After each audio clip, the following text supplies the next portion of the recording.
It's Saturday morning, May 18th, 2024, and we pulled up to the light here at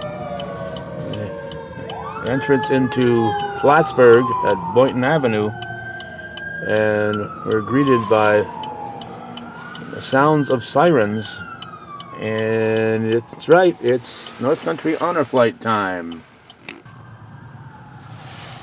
And now we're waiting a light up not far from the entrance to the Plattsburgh Air Force Base. I thought this parade was going to be taking place a little later than this. It's still only 5 of 6 here. 5 of 6 at 5:54 on my clock here. The parade usually comes to the airbase, the former airbase, around 6:30 or so, but it looks like they're starting early. And this parade seems to be non-stop here. Here we are, arriving at the Oval, and the parade has arrived. I've got to shut the camera off for a moment so I can park my car, but we are catching this bright and early. This is not the big parade. We're assuming that in about half an hour or so there will be the big parade with all the bikes and so on. This here appears to be bringing a few of the veterans who will be going on the North Country Honor Flight today. We'll introduce this whole show in just a moment, so bear with us. As soon as these last 2 bikes go through, we'll reset and get ourselves situated. Now that things are relatively calm, we'll introduce this program that you've been watching for the last minute and a half or so. Calvin Castine, along with Judy Castine, riding shotgun. We are at the U.S. Oval, at the former old base at Plattsburgh Air Force Base. And this is North Country Honor Flight, the first of 2 double flights for the year 2024. It is May 18th, and veterans from throughout the area, will be heading for Washington, D.C. They are working hard right now to put a little tent up. A very slight chance of rain, but a slight chance doesn't mean 0 chance. And Larry Ebert's got all kinds of equipment here that I'm sure he does not want to get rained on. It's temperatures in the low 60s. We have a drizzle falling. I've grabbed my umbrella because I know if I grab my umbrella it won't rain. If I don't have my umbrella it will rain. But a lot of hardy folks are here, bright and early as always. And at least in the May and June ones, it is bright and early. When we get to the October one, it's a little dark when we arrive sometimes.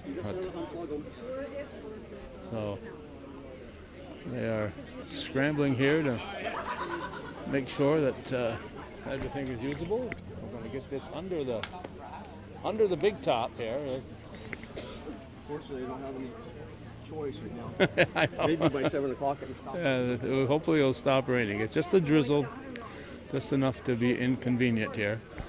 We hope to talk to some of the people behind the scenes, but most of the people behind the scenes are quite busy getting this show on the road. If you visit the old Airbase Oval, there's a very nice area here set off for veterans, and names are on some of the bricks, and a lot of respect paid to the veterans and veterans organizations here at the old base. Yes, I am.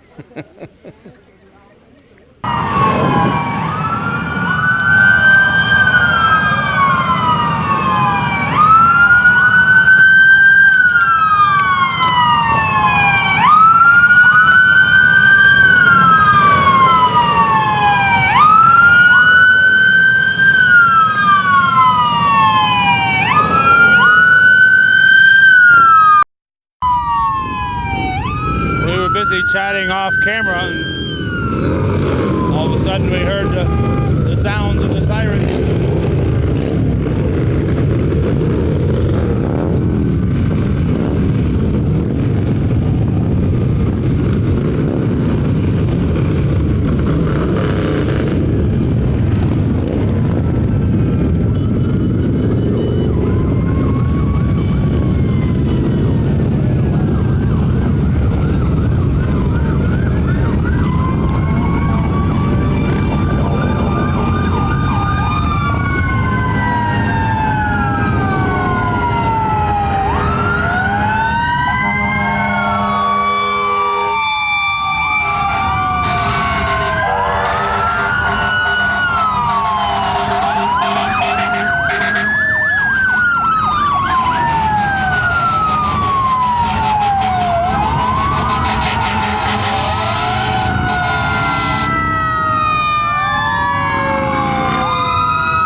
If there's anybody in Plattsburgh who was sleeping at 6:30 on a Saturday morning, they're not sleeping anymore.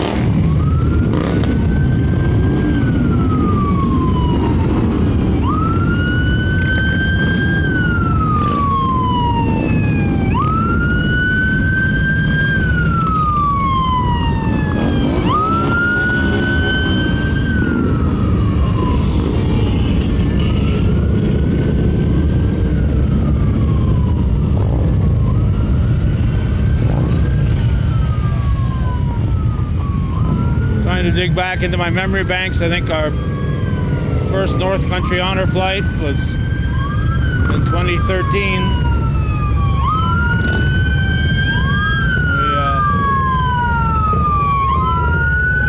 We've made everyone so far. Hope to continue that well into the future. And I hope somebody was counting the motorcycles, because I lost count very early.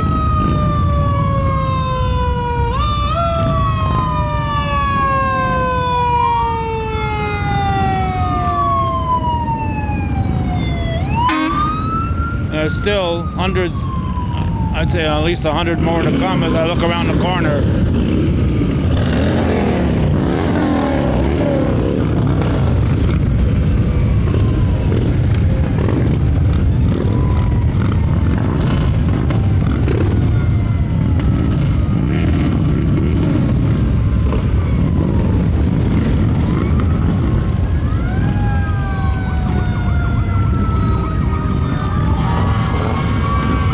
This is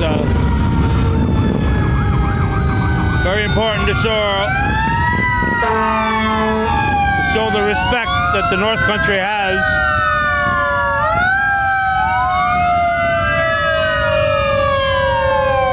for our military veterans.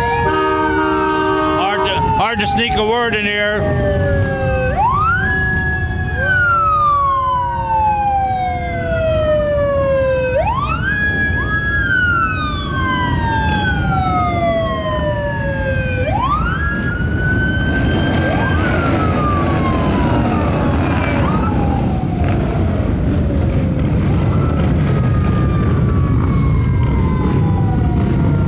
Comes a no, not yet. Thinking there might be a bus coming, but no. And they're still far off around the corner here as I look around the oval. I'm not sure if they'll be able to park everyone today. It's just such a turnout. The parade here is slowing down because they're entering the oval to our right here. I turned my camera, but then I'd missed some of these motorcyclists who have come here to pay respects for the veterans, and I think every one of them deserves their 2 or 3 seconds on camera, or if not, certainly more than that. But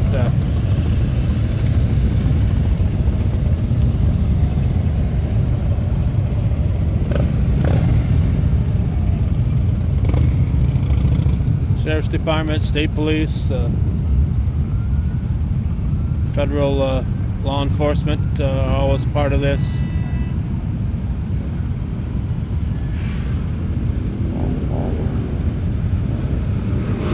And they are still coming around the corner.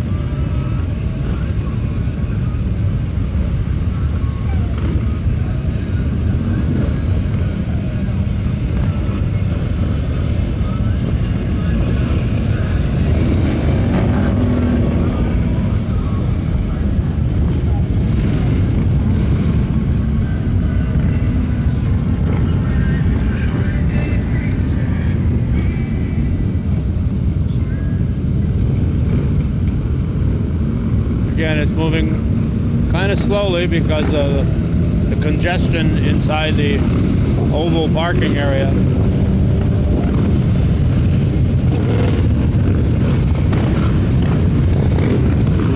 Most of these bikers will stick around for the event. Some will take off, some will head for the airbase, to the airport.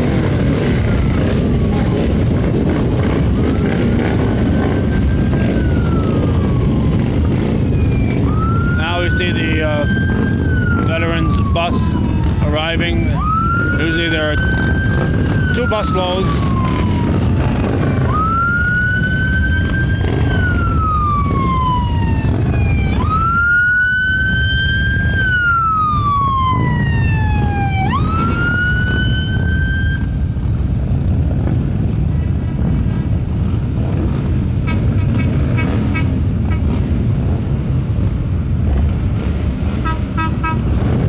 This is a bus that was donated to the honor flight several years ago. Danny Barber driving. They repainted it. Every veteran, I think, has still got their name. I think they're still adding the names to that outside of that bus. And there should also be a school bus coming with the second load of veterans, but maybe not today. Maybe they don't have that second school bus today, because it looks like the official parade is coming to a halt here. There's a late biker in the background.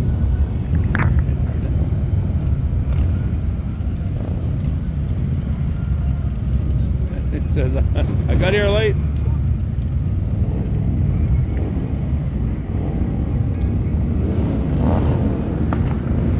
So we're going to turn our camera here so you can see where all of these folks are trying to park.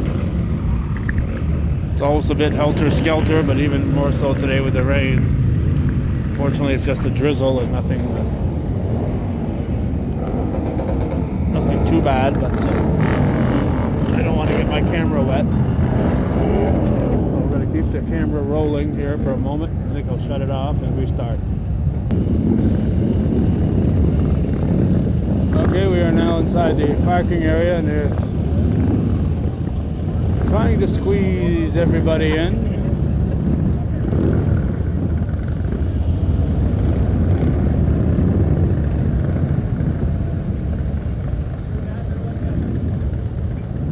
Amazing sight here. People who have never seen it before. It's worth a trip. The next one, as we're recording this, is June 22nd, Saturday morning. There'll be 2 flights.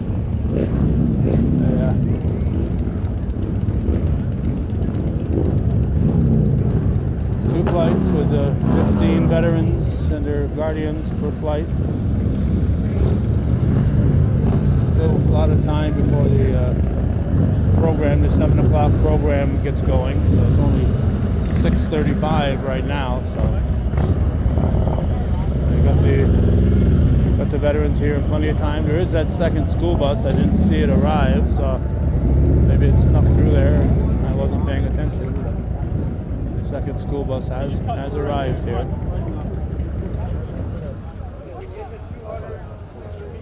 Police are trying to squeeze in here.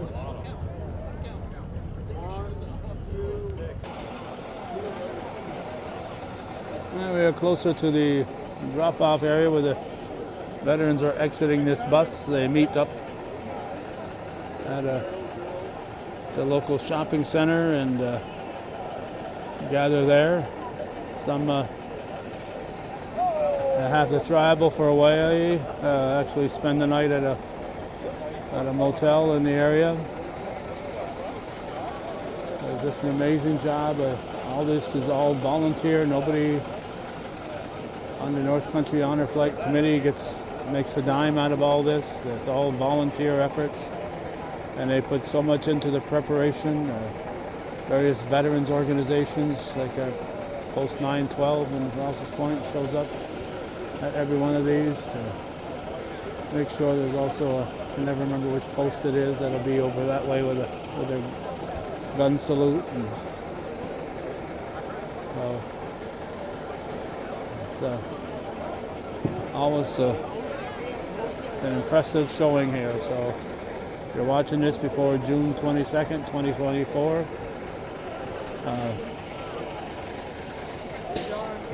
be sure to put that in your calendar. There's one on the Saturday of Labor Day weekend coming up. And then I think if October 5th is a Saturday, I think that's when the last double flight will be happening.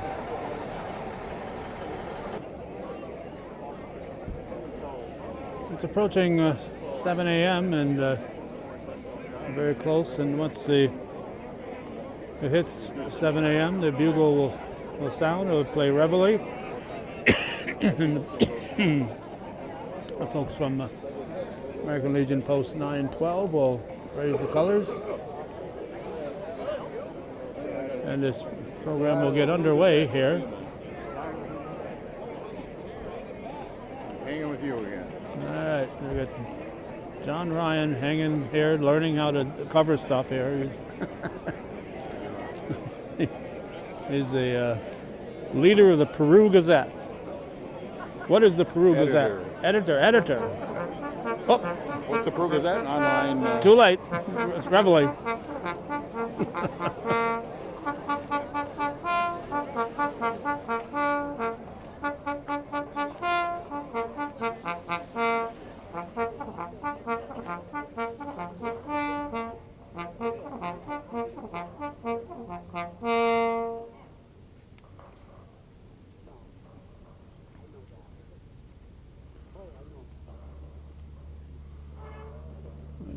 To keep shooting at the flag, but with raindrops falling, all we do is get the raindrops on our lens. So we'll show the veterans. Good morning, everyone, and welcome to Honor Flights number 52 and Barry 53. Finnegan. All right. The head honcho here, Barry Finnegan. Taking off another honor flight. We start our 12th year of doing North Country Honor Flight. It's just amazing that we still get this many people come out, and the crowd just seems to be getting bigger and bigger all the time. Thank you all for coming out. And a special thank you to those 205 motorcycles that just made a whole heck of a lot of noise. I'll take his word for the count. Got 30 veterans going down today. By the time they come back home this evening, North Country Honor Flight will have sent 810 veterans. All right, 810 as of today. As usual, these flights take a lot of preparation, and we've got two flight leaders that took care of these 30 veterans, Mike and Lori Parsons, who just do an incredible job. The amount of info and the amount of travel and everything else is incredible. Thank you, Mike and Lori.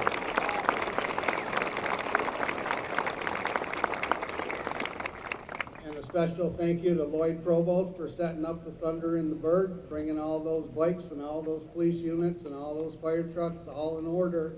That comes through here quite easily. So great job. Thank you, Lloyd. You can see the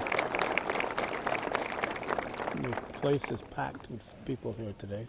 We'd like to send out a special thank you this morning to the Recor family. We'd like to thank them for their generous donation in honor of Herb Recor. Herb was a World War II veteran, landed on the beaches of Normandy on D-Day. Fought his way over to the Battle of St. Lo, where he was injured and paralyzed.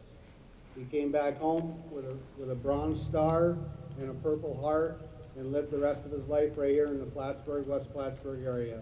So thank you to the Reed Corps family for that generous donation.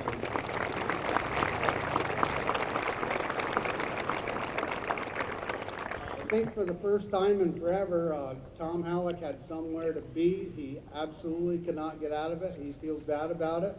But we think we've got a great replacement today. So without further ado, the town supervisor, town of Plattsburgh, Mr. Michael Cashman.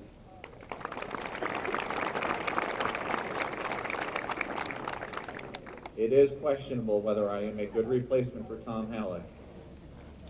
But it is an honor and a privilege, and what a phenomenal turnout to kick off our 2024 season of Honor Flight. Please give yourselves a round of applause.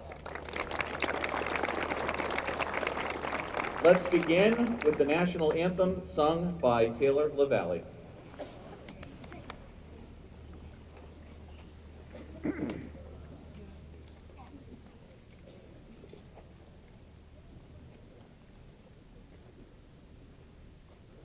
Oh, say, can you see by the dawn's early light what so proudly we hailed at the twilight's last gleaming, whose broad stripes and bright stars through the perilous fight, o'er the ramparts we watched were so gallantly streaming, and the rockets' red glare, the bombs bursting in air, gave proof through the night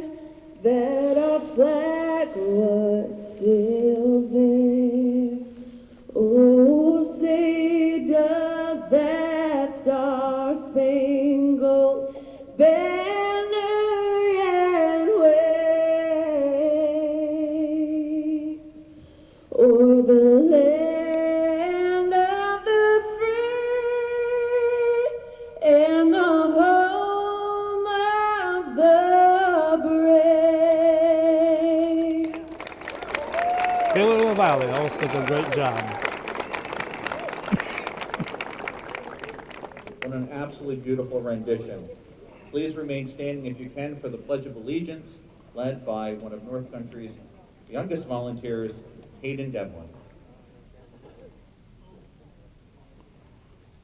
I pledge allegiance to the flag of the United States of America, and to the republic for which it stands, one nation, one God, with liberty and justice for all.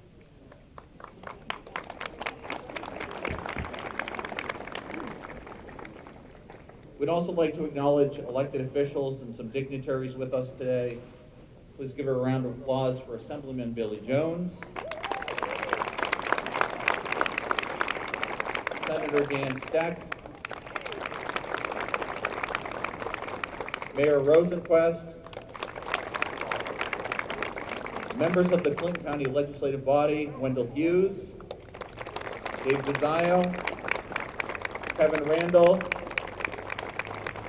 and always behind the camera, Calvin Castine. At this time, we'd like to have the Morrisonville Elementary School Choir do their singing of their original song, Red, White, and Blue. Always a crowd-pleasing moment, and several generations, we'll call it, of this elementary choir has graced us with their presence.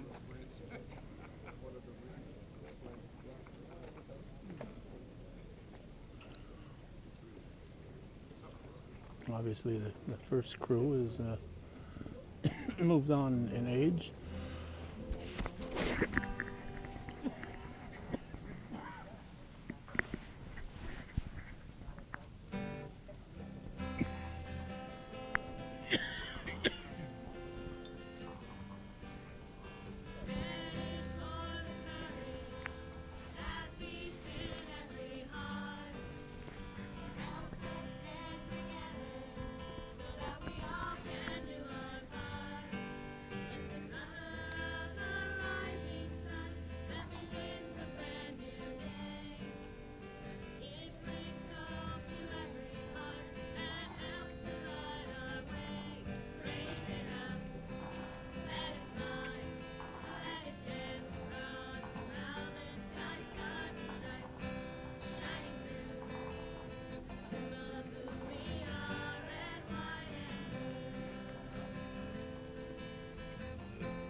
It's a song that one of the past groups There are wrote many with Roy traditions with Hurd. an honor flight, but having our youth participate like this, can we give them another round of applause?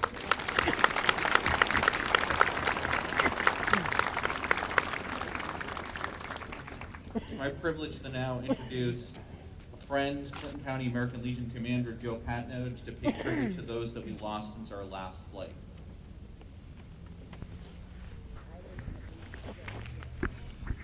When I finish, we will begin a 3-round volley, and we will begin taps. So if you'd all stand while we're doing that, please. Flight 3, Bernard Duffy, James Rochester. Flight 11, Robert Buchanan. Flight 19, Maurice Champlain and George Bouillet. Flight 20, Dale Moss. Flight 22, Robert O'Neill.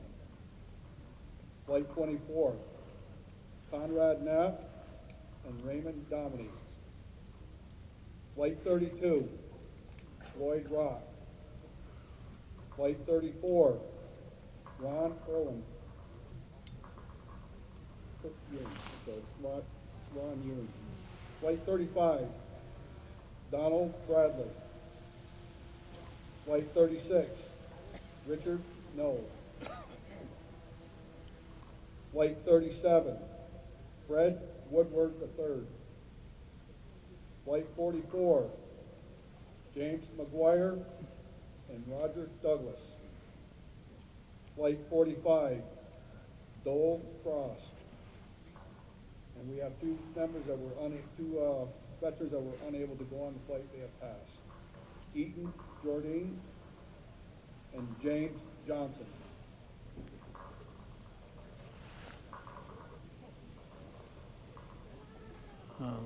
Luis Alamando.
My privilege to introduce Larry Heber singing More Than a Name on a Wall.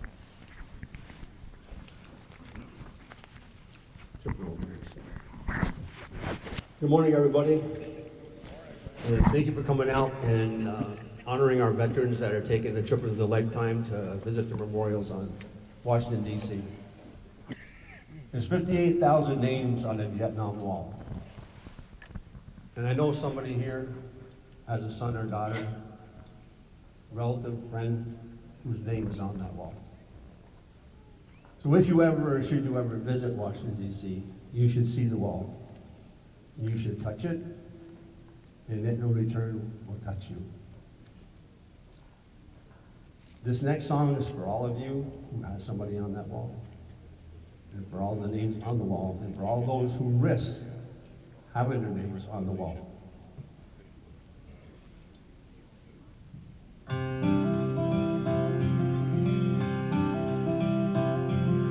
Saw her from a distance as she walked up to the wall. In her hand she held some flowers as her tears began to fall. And she took out pen and paper as to trace her memory. Looked at the and the words she said were these: She said, Lord, my boy was special, and he meant so much to me. And oh, I'd love to see him just one more time, you see. All I have are the memories and the moments to recall. So Lord, could you tell him he's more than a name on a wall?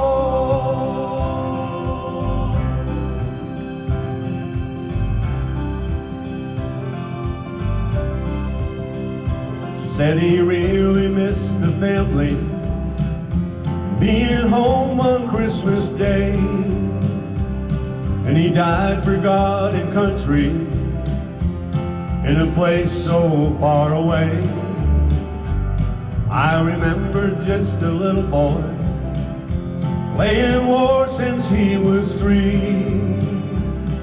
But Lord, this time I know he's not coming home to me. She said, Lord, my boy was special, and he meant so much to me. And oh, I'd love to see him, but I know it just can't be. So I thank you for my memories and the moments to recall. But Lord, could you tell him he's more than a name on a wall? Lord, could you tell him he's more than a name on a wall?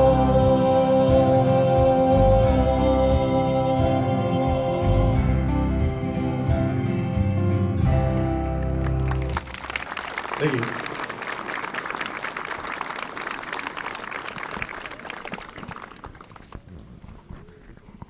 Thank you. Get some information I want to share with all of you. Roy Boyer passed away, not Doyle Frost. Roy was the guardian to Mr. Doyle. So just wanted to give you some of that information. But please now join me in welcoming the illustrious, the dynamic, Tom Nagowski for a closing prayer, a good friend to all.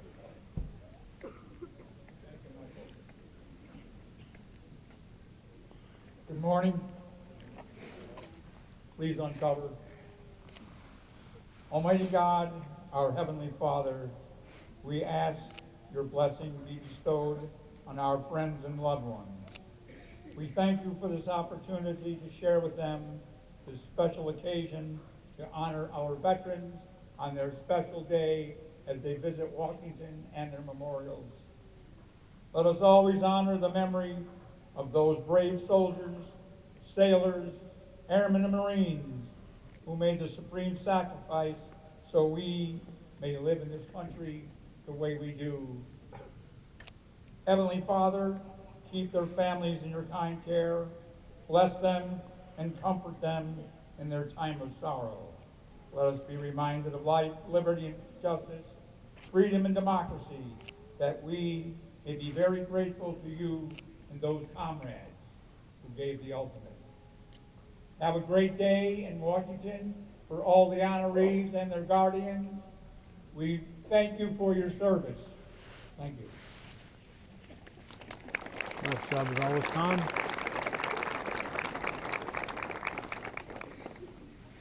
Before we move on to the last part of the program, I just personally want to give thanks to our veterans. Thank you for all that you have done for our country. From my heart to yours, Godspeed. Have a wonderful day. From my generation to yours, thank you. All right, we're going to try to move down and get in position. It is now my honor to introduce also a good friend and the Director of Operations, friend to all of the North Country, Janet Dupree, for the reading of the bios. We keep the camera rolling because we don't know when she's going to start. And we want to make sure we get every name on our recording.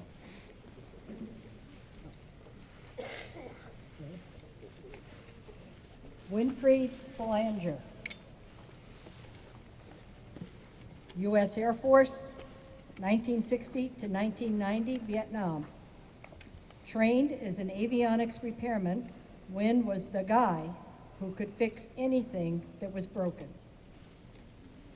Flying from Langley Air Force Base, 2 KB-50 4-engine aerial refueling tankers headed to the Azores. Flight Tyler 41, with 8 crew members on board, disappeared at the Bermuda Triangle. Wynn was on the sister ship, searching for the lost plane. Fuel was running out, forcing landing in the Azores. The crew was lost. Wynn was assigned to Tan Son Nhut Air Force Base. In a bar, Wynn and a friend, Ed, took drinks upstairs. A massacre killed everyone on the first floor. Wynn and Ed ran out before the Vietnamese police arrived. Returning stateside, Wynn gained a reputation of, quote, "Bellinger is coming, the base is closing," end quote. Wynn received several medals and commendations for his 30 years and 100 days of service to our country. Today, May 18th, is Wynn and Polly's 62nd wedding anniversary. Wynn Belanger.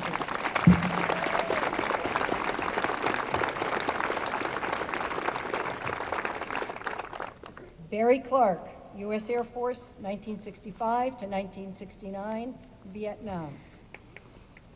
Barry,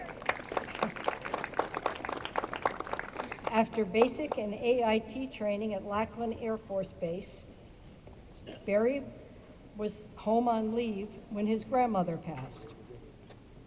Barry was assigned to missile security, ordered to Grand Forks Air Force Base, North Dakota, on 3 long, cold years. When an alarm went out, Barry was called to one of the 30 Minuteman missile sites.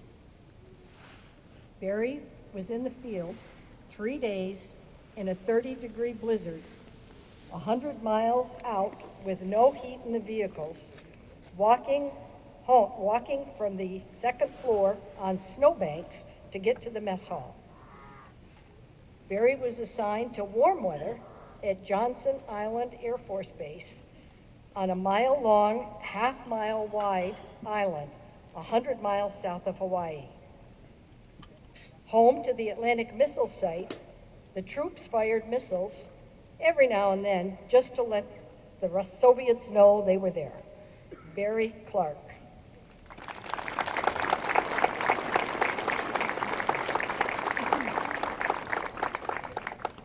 Dennis Connell, U.S. Navy, 1969 to 1973, Vietnam. At Great Lakes Naval Station, Dennis trained for Radar Man, Sea School, and electronic warfare operations. The USS Intrepid aircraft carrier deployed to North Atlantic and Mediterranean. 100 miles from shore, they encountered a hurricane path, arriving on shore a week later with $1 million in damage. The Secretary of the Navy presented Dennis with the Navy Achievement Medal for his professional achievements, superior performance, while serving as electronic warfare operator in the Combat Information Center of USS Intrepid. Dennis's early detection, responding and reporting orders of emitters enabled the USS Intrepid to complete an outstanding list of electronic warfare recordings and reports. His efforts contributed significantly to successful accommodations and accomplishments of anti-submarine warfare operations of vital national and NATO importance. Dennis joined the Navy to see the world, and he traveled to 14 countries. Dennis Connell.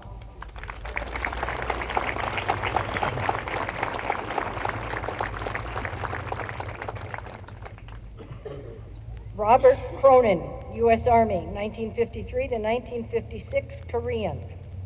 In high school, Bob joined the National Guard for 1 year and 20 months.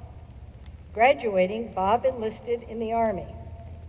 After training, Bob was stationed in Chincheon, Korea for 17 months.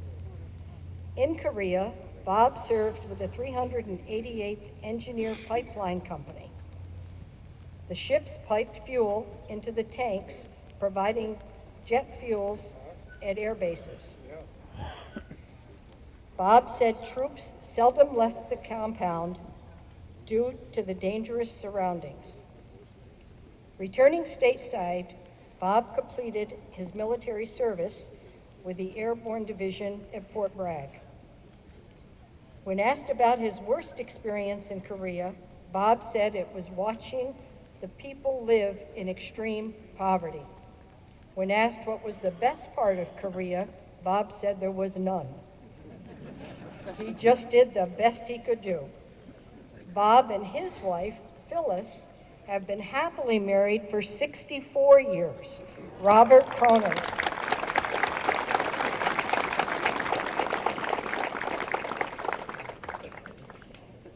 Theodore Jeanette, U.S. Navy, 1965 to 1971, Vietnam. Avoiding the draft, Ted enlisted in the Navy for training at the Great Lakes Naval Station. Ted boarded the USS Bradley and was assigned to radio operations, section leader, watch supervisor, and duty master-at-arms. The USS Bradley began gunfire support along the coast of South Vietnam and carrier escort duty in the Gulf of Tonkin. Going to Southeast Asia, they were diverted to the Sea of Japan in response to the capture of the USS Pueblo. The final tour resumed escort and gunfire support, firing 3,247 rounds in 10 days from 5-inch to 38 guns. Theodore Jeanette.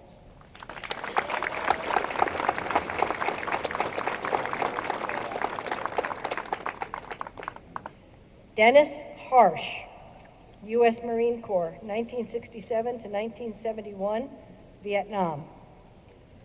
Dennis completed training at Parris Island and Camp Lejeune.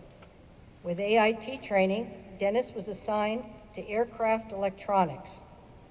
Dennis was sent to Cherry Point and then deployed to Vietnam.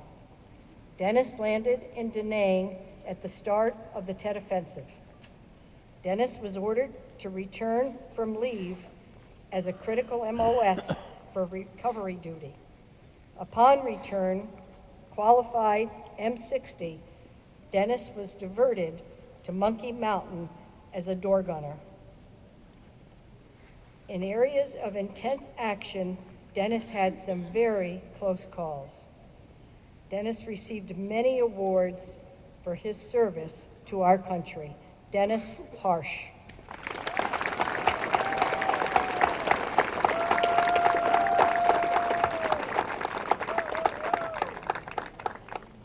Donald Norton, U.S. Air Force, 1971 to 1978, Vietnam. With a draft number of 55, the Navy recruiter would not guarantee Don a submarine duty, so he joined the Air Force. Don completed basic training at Lackland Air Force Base and AIT at Chanute Air Force Base, assigned as a fuel specialist. Don served 12 months in Vietnam, completed a 45-day TDY in Thailand, returning stateside to Eglin Air Force Base. Reassigned to Plattsburgh Air Force Base, Don was asked a friend where it was. He said, get them on a map, find Albany, and just keep going north. Don's final years were in Plattsburgh. Don was proud to serve, but he doesn't share his military service. A highlight, Don met Bob Hope, Donald Norton.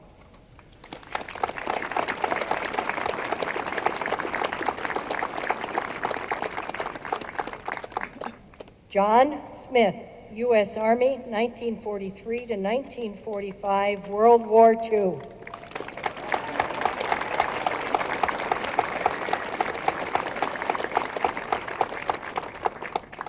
Dusty trained in Utica, Fort Niagara, and Atlantic City, which included gas masks and running on sand. Sent to Tampa, Dusty worked in supply, issuing clothing. Dusty traveled by boxcar to Santa Barbara, California, training as a radar operator, a skill he quickly mastered and enjoyed. Sent to Virginia, Dusty was aboard a crowded ship for 28 days, eating meals on their bunks or on deck. The ship landed in Naples, Italy. Mount Vesuvius erupted, and they were bombed every night. Leaving Italy, Dusty traveled to France, where he met up with his brother-in-law and a merchant marine from Lake Placid. Sent to Germany, Dusty was nearby when Himmler was arrested. Returning stateside, Dusty left the service on Pearl Harbor Day. Dusty, known as John Smith, on June 14th will be 100 years old. Let's hear it for him.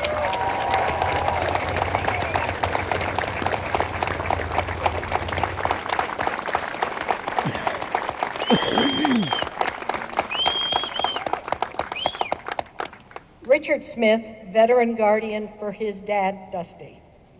U.S. Army, 1970 to 1973, Vietnam. Richard was drafted and sent to Fort Gordon. With a broken kneecap, Richard was asked if he could type, so he quickly learned how to type.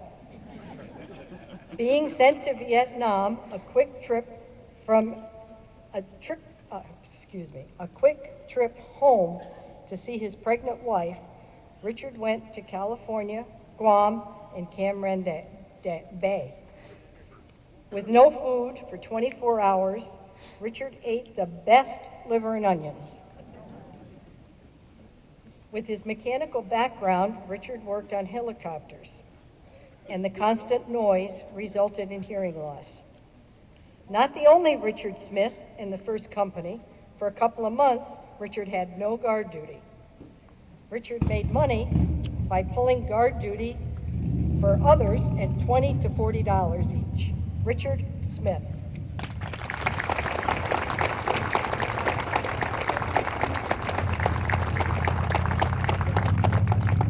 And the third person of the Smith family, William Smith, U.S. Army, 1970 to 1996, Desert Storm. Bill completed basic and AIT training at Fort Polk and was assigned to an infantry mortarman. An officer candidate, Bill completed his education at Empire State Military Academy. Called to active duty for the Lake Placid Olympics, Bill was responsible for medical mission, transportation, and athlete security to assure the safety of the Lake Placid Olympics. About 1,400 guardsmen deployed to pitch heavy battlefield tents and create heated areas. Within 24 hours of request by Olympic Committee, all logistics were in place and essential equipment was gathered.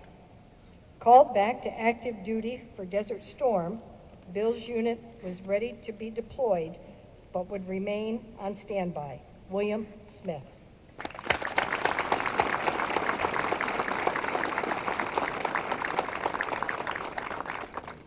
Gary Stark, U.S. Marine Corps, 1968 to 1970, Vietnam. Gary quit college, traveled to Connecticut with 3 friends looking for jobs. The draft was coming near, so they enlisted, 2 in the Marine Corps and 1 in the Army. completed basic training at Paris Island, Gary was sent to Camp Lejeune for A1 mortar training with a duty assignment 0341 assist gunner. After jungle training, Gary deployed to Vietnam and spent time in Okinawa. After 2 months in Vietnam, Gary received a notice that he needed to report for the draft or they were coming to get him. Gary has served 23 years in the fire department, participates in reenactment events, and is the commander-elect for American Legion 1619. Gary Starr.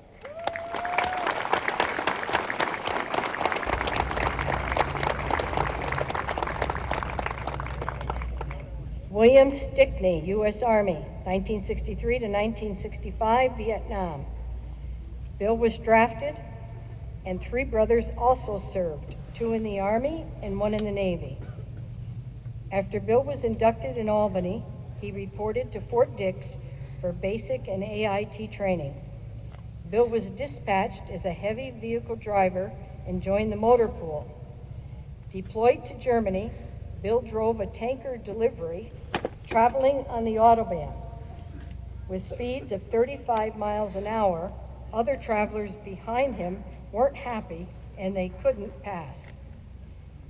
Other drivers altered equipment to get to speeds up to 50 miles per hour, but Bill wasn't risking court-martial.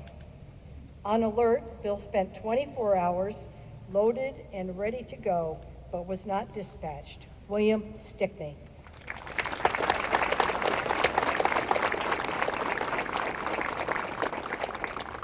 Louis Wager, U.S. Navy Seabees, 1970 to 1975, Vietnam. Lou received a draft notice, completed basic training at Great Lakes Naval Station, and advanced training at Davisville Naval Construction Battalion Center as an equipment operator. Assigned to Gulfport Navy Construction Battalion, Lou was at Ground Zero as cleanup for Hurricane Camille was still in process. The base was the largest storage site in the United States for Agent Orange. At Caden Air Force Base and Camp Shield, Lou trained with the Marine Corps. Returning to Gulfport, Lou opened his door, cooking for all who couldn't make it home for Christmas. After 6 years in the Seabees, Lou won't step foot on a ship. Traveling by air, Louis Wager.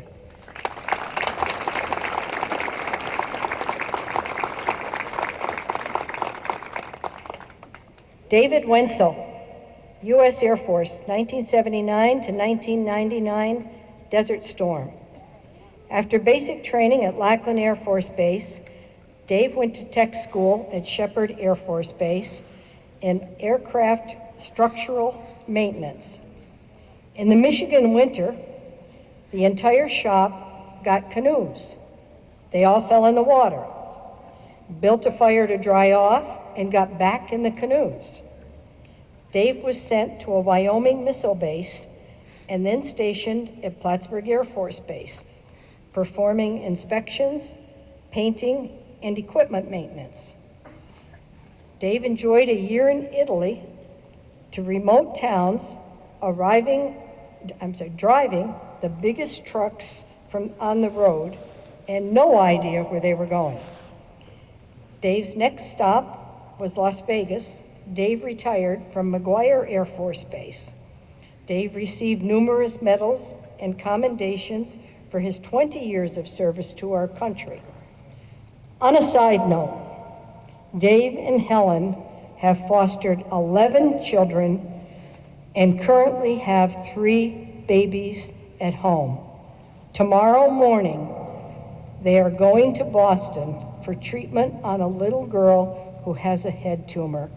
Please join me in thanking this caring couple for their dedication to children and Dave's service.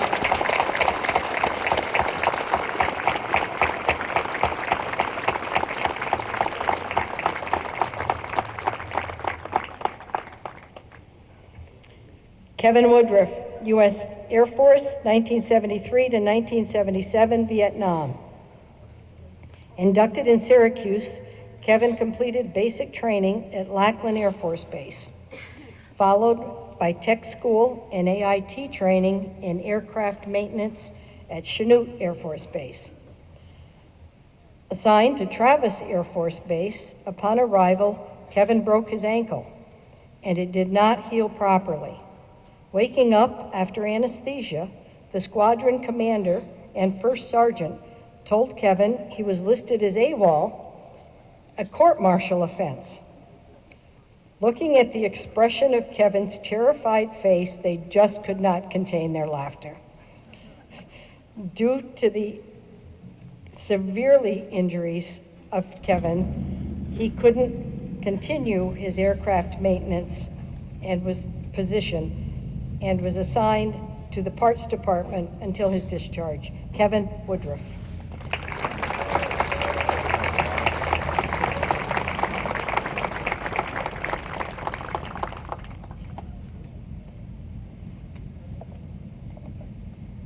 We now move on to Flight 53, Flight Leader Lori Parsons, as we now tell their stories for the Flight 53 veterans. Barry Bedore, U.S. Army, 1967 to 1977, Vietnam. Barry followed his father's footsteps into the Army. Barry received training as a 63 Charlie wheel and truck vehicle. I'm going to start that over. Barry received training as a 63 Charlie wheel and track vehicle mechanic, stationed at Fort Benning, Fort Carson, and Fort Lewis. Deployed to Vietnam, Barry landed at Cam Ranh Bay and was assigned to An Key. There was a mix-up in the duty roster as Barry was to be a CQ runner. Instead, Barry was running a movie projector when it exploded. At the same time, an explosion occurred at their location. Barry considers himself very lucky. Barry received several medals and commendations for his military service. Barry Bedore.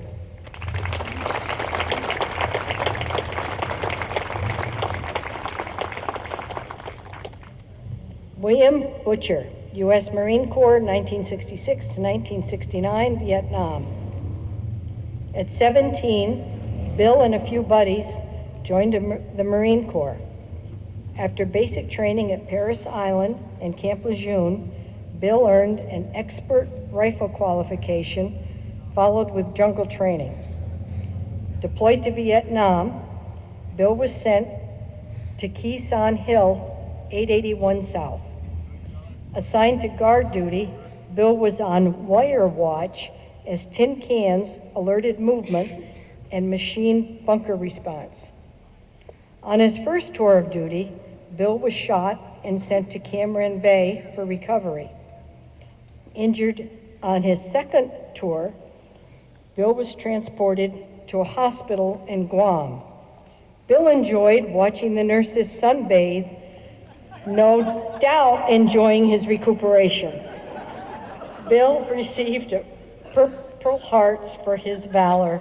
William Butcher.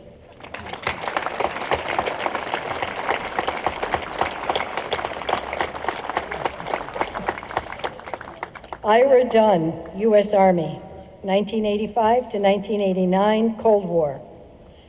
Ira followed his grandfather and stepfather's footsteps into the Army. As his MOS, Ira was a cavalry scout.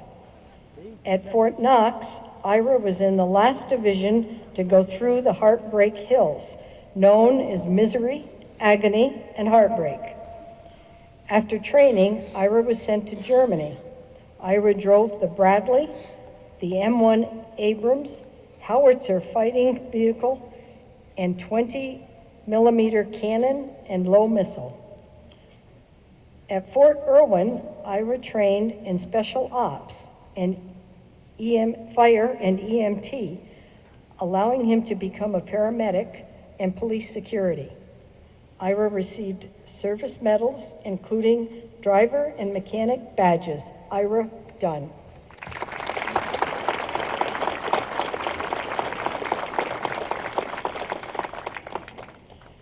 Joseph Gittens, U.S. Air Force, 1970 to 1990, Vietnam. Assigned to Lackland Air Force Base, Joe completed basic training, Security Police Academy, and combat school. Joe wanted out of Ellsworth Air Force Base, the option, Vietnam. His mother said no. His father did a tarot card reading, saying Joe would have 7 close calls, but would come home okay. With the Marine Corps in Da Nang, Joe had 7 close calls. Karma. Returning stateside, Joe was ordered to Plattsburgh Air Force Base.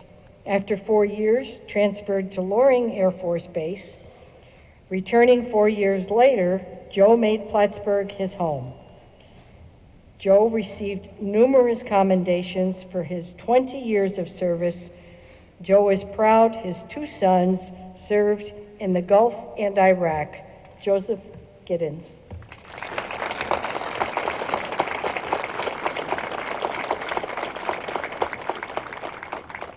Kenneth Glad, U.S. Army, 1973 to 1979, Vietnam. Ken completed basic training in AIT at Fort Dix. Ken joined the 181st Battalion, 84th Transportation Company. Ken split time between Germany and Fort Riley. A truck driver, Ken drove 2.5 and 5.5 ton military trucks carrying supplies and materials. While in Germany, Ken returned home for his grandfather's funeral, got married, and returned to Germany for 2 weeks. Returning stateside at Fort Riley, Ken drove tanker trucks and delivered gas and diesel fuels. Ken's favorite place was Amsterdam. Ken's time at Kansas Fort Riley cured him of the Army.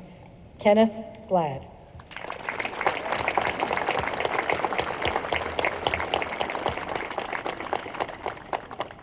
Timothy Hawley, U.S. Navy, 1969 to 1973, Vietnam.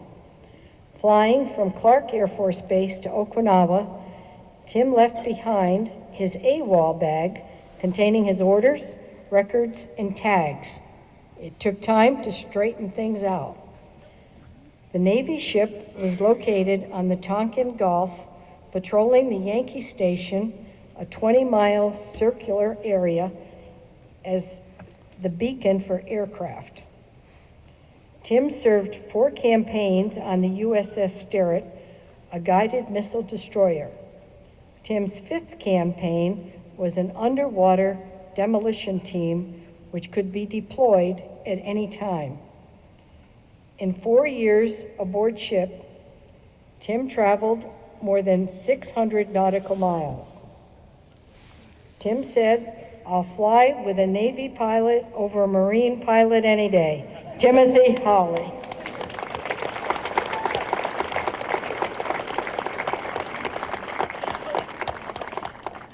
Gilbert Jock, U.S. Navy, 1966 to 1970, Vietnam. Gilbert had basic training at Great Lakes Naval Station as an electronic technician with a radar specialty. Assigned to the USS Warrington, a Gearing-class destroyer, Gilbert traveled to the Mediterranean, North Atlantic, and Caribbean. Gilbert is thankful his Navy training provided a civilian life in the electrical field. Leaving the Navy, Gilbert received medals and letters of commendation for his Navy service. Gilbert joined the Navy Reserves in Vermont, where he served from 1980 to 2006. Gilbert Jock.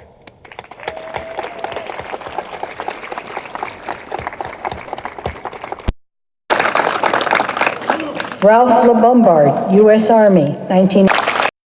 Ralph LeBombard, U.S. Army, 1985 to 1991, Desert Storm. Following the example of his father and brother, Ralph joined the Army. After basic training at Fort Dix, Ralph trained at Fort McClellan as a heavy equipment operator. 1 month before their enlistment ended, Ralph and his best friend Norman were sent to Germany on a 6-month deployment with the 962nd Ordnance Company. Ralph and Norman pulled and loaded ammunition onto trains headed for Desert Storm. Ralph's first daughter turned a year old on Ralph's departure. Ralph is very proud today to have Jody as his guardian. Ralph received many medals and commendations for his service. Ralph LeBombard.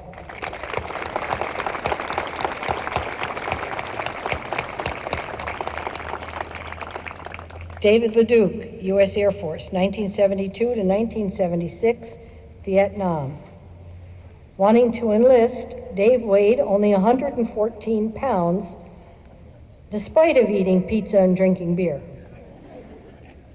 The scale dude touched the scale, and wouldn't you know it, Dave was 120 pounds.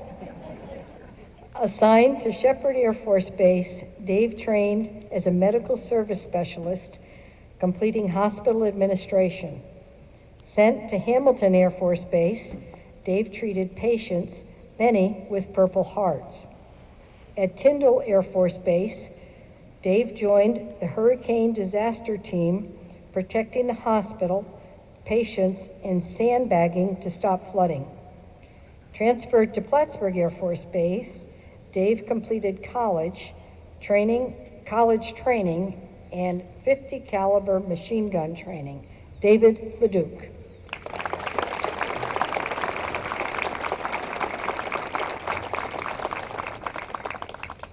Kenneth McDonald, U.S. Army, 1970 to 1971, Vietnam. Ken was drafted and received basic training at Fort Dix. Ken's MOS as a clerk typist required him to take dictation at speeds of 90 to 120 words a minute and typing at 45 words per minute. As a legal clerk, Ken worked on Article 15, court-martial documents, transcribing dictation of correspondence, telephone conversations, discussions in staff meetings, and investigations. Ken became a radio operator, requiring the ability to quickly transmit and receive Morse code messages. On TDY, Ken played his favorite sports, battalion football. Ken's military service provided him the opportunity to complete a bachelor's degree in management and economics. Kenneth McDougall.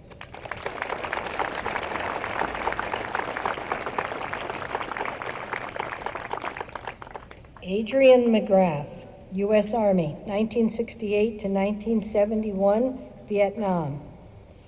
Andy reported to Manchester for induction, beating the draft by 1 day.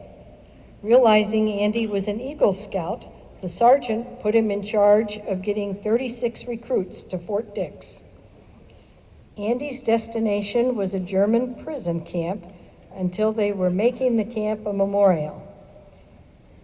In Vietnam and Cambodia, Andy served at Pleiku and An Khe.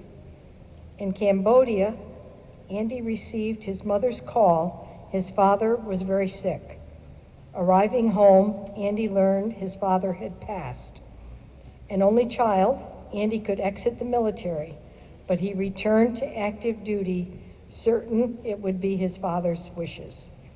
Andy received numerous recommendations and commendations for his service to our country. Adrian McGrath.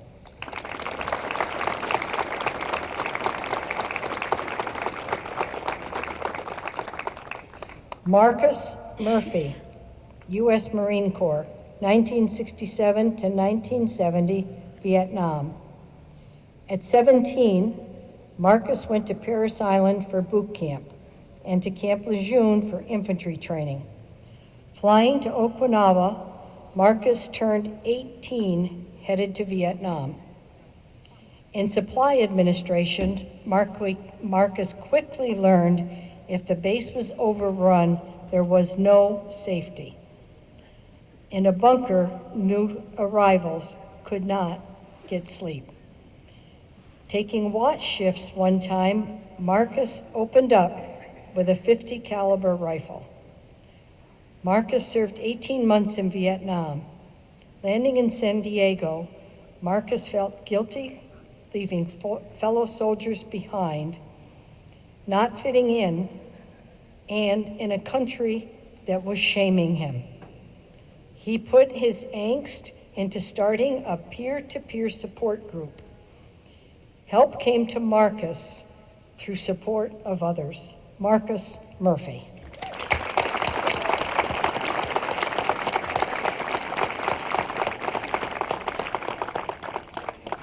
Rodney Rabideau, U.S. Navy, 1968 to 1970, Vietnam. Rod had basic training at Great Lakes Naval Station, to Norfolk, then Guantanamo Bay, on to Vietnam. Assigned to the USS Mullinix DD-914, the 300 crew worked 20-hour days, serving as decoys to draw fire from the USS New Jersey battleship to support the 1st Marine Division, defending the Da Nang Harbor and the 3rd Marine Division by the DMZ zone. Rod worked on 5-inch caliber guns that fired 21,000 rounds while on board. Leaving Vietnam, the ship cruised the Mediterranean and patrolled for intelligence on the Black Sea. Rod said the crew was close enough to throw potatoes onto the Russian ship. Rodney Rabideau.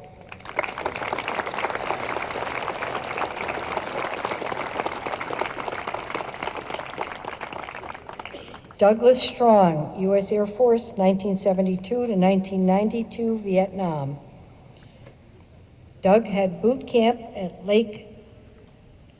Lackland and trained at Aircraft Armament System Specialist at Loring. At Homestead, Doug was told not to worry about the alerts. Doug grabbed a bag full of blankets and boarded the C-130 aircraft. The alert took Doug to Alaska, Hawaii, Japan, Philippines, and Thailand. On OV-10 aircraft, Doug arrived in Nacon Phantom Base, Vietnam, to defend South Vietnam against North Vietnam. Doug spent 4 years in Germany, 10 years at Pease Air Force Base, and the final 2 years at Castle Air Force Base, California. Doug received numerous medals and commendations for his 20 years of service to our country. Douglas Strong.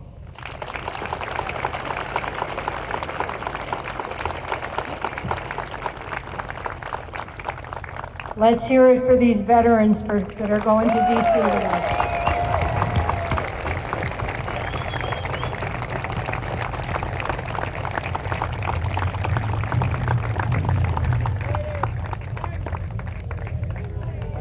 Thank you, Janet. We want to thank everyone for attending today's ceremony this morning. You're welcome to join the motorcade over to the airport.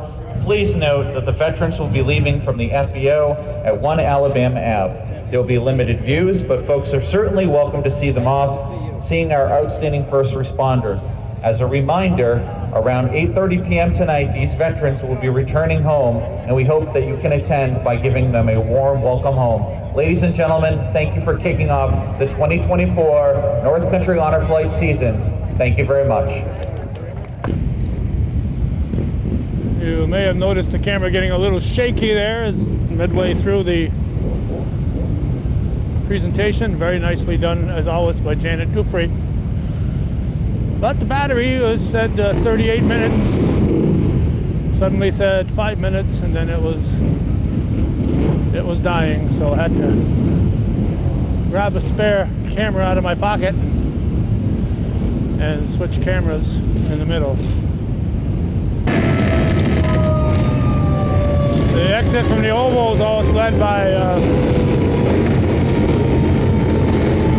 State Police. Looks like they've gone to a remake of Chips here. We got motorcycle policemen going to lead the exit from the Oval.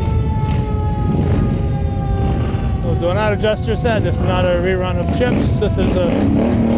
Didn't know they had motorcycle police vehicles up here in the frozen north. Again, this is the North Country Honor Flight.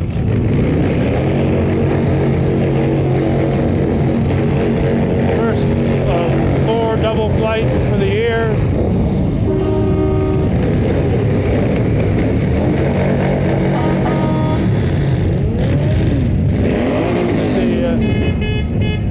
May 18th. Up next will be the June 22nd. Then the Saturday of Labor Day weekend. And then the 1st October Saturday, which I think is the 5th,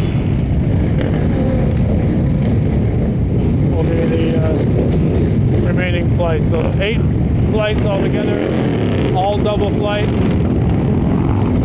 Chartering planes and sending these veterans, these deserving veterans, to Washington, D.C. to see their monuments. It's a very, very expensive undertaking. They're always looking for fundraising efforts and fundraising ideas. So if you know a way to help support this North Country Honor Flight, please consider it. Looks like Senator Dan Steck is waving goodbye to everybody as they leave.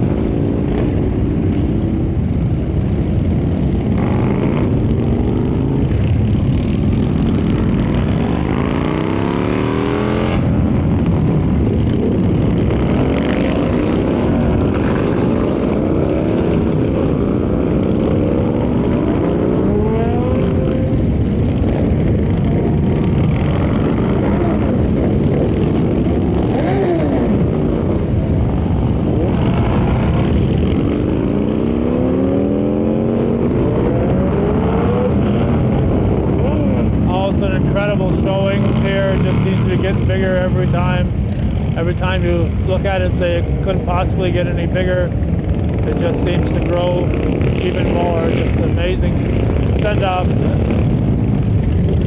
You said earlier, showing that people care.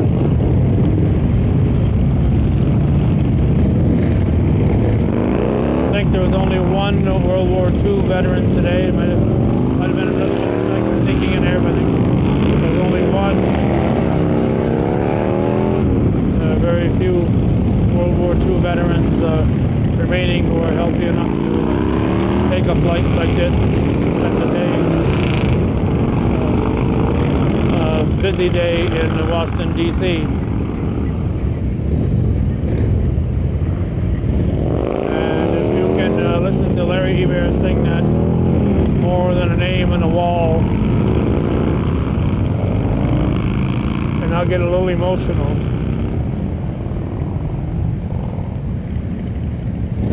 You're a lot tougher than I am.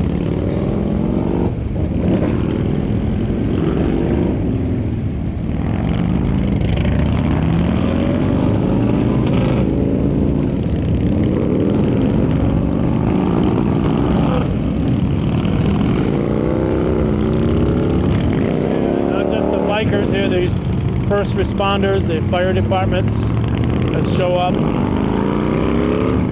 along with the law enforcement people, but these first responders who get up here early in the morning to come here. We set our alarm for 4:45 today to make sure we'd be here in time, and these first responders, everybody here giving of their time to give these veterans a proper send-off on their excursion to Washington, D.C.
U.S. Customs and Border Patrol,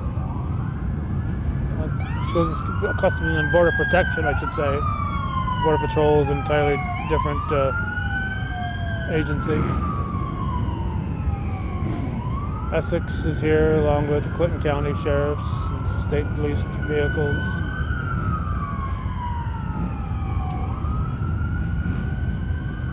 And I'm sure there's some Plattsburgh City vehicles here too. And as you can guess, they are exiting up that way. We will shoot from this angle on the other side of my vehicle. That's my cohort. And darling wife Judy moving my car, so it'll no longer blocking the view. And we'll get them as they're leaving the oval here. Was a time when we could catch them exiting, and the parade of vehicles wasn't long enough so that we could actually get to the end of that oval to catch them at that angle. But now, by the time the last vehicle exits here, it's well into the final exit around the U.S. Oval here at the former Plattsburgh Air Force Base.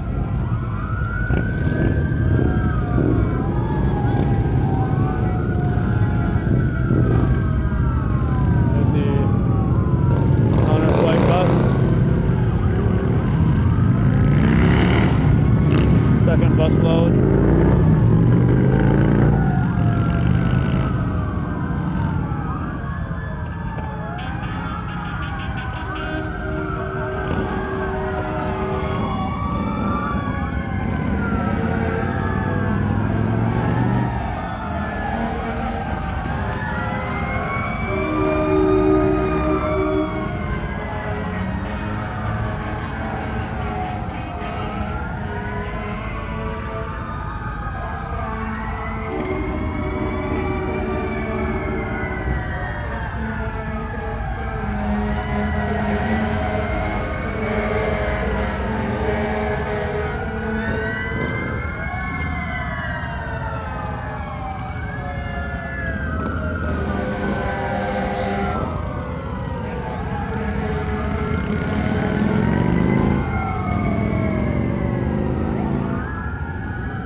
Well, congratulations to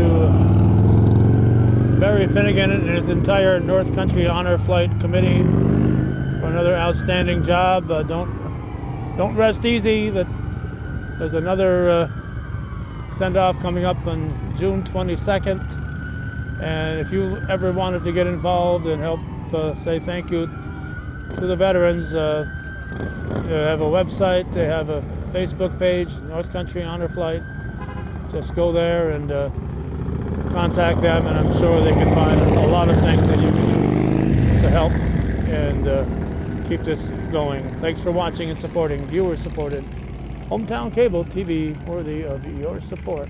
Again, thank you for watching.